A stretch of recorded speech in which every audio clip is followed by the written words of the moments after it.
त्यामुळं उद्याच्या काळामध्ये पुणे जिल्ह्यामध्ये किती मंत्रिपदं मिळत आहेत आणि आम्हाला राष्ट्रवादीला किती खाती मिळत आहेत हे देखील अजून गुलदस्त्यामध्ये आहे. महाराष्ट्राचे नवे मुख्यमंत्री कोण याची उत्सुकता जेवढी राज्याला लागली आहे तितकीच उत्सुकता या नव्या मंत्रिमंडळातले नवे मंत्री नेमके कोण असणार याचीही उत्सुकता राज्याला लागलेली आहे. त्यातले एक नाव आहे ते सुनील शेळके. मावळ पॅटर्न उद्ध्वस्त करून ते आमदार झालेले आहेत आणि त्यामुळेच त्यांची या मंत्रिमंडळात वर्णी लागेल अशी चर्चा आहे.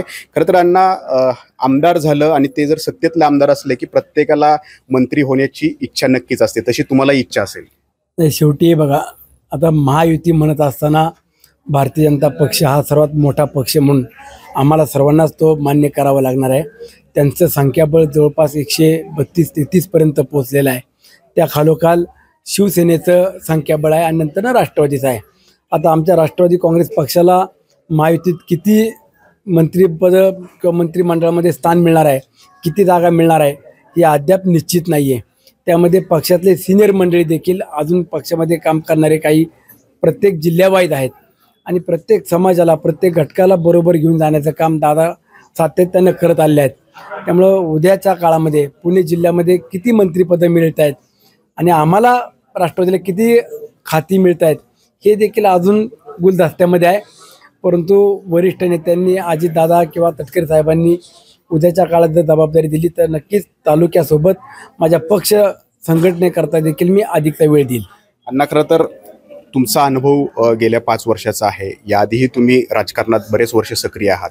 असं कुठलं पद असेल तुम्हाला वाटतं की जे या पदाची जबाबदारी तुम्ही चांगल्या पद्धतीने या ठिकाणी सांभाळू शकता? हे बघा, शेवटी प्रत्येक पद हे महत्त्वाचं असतं. घटनेनं किंवा जे काही संविधानानं आपल्याला पद दिलेलं आहे त्या प्रत्येक पदाला कसा न्याय देता येईल ही आपण जबाबदारी घेऊनच काम करावं लागतं. मी तुम्हाला सांगतो, उद्याच्या काळात मला आदिवासी विभाग जरी दिला तरी मी खूप जोमानं काम करेल.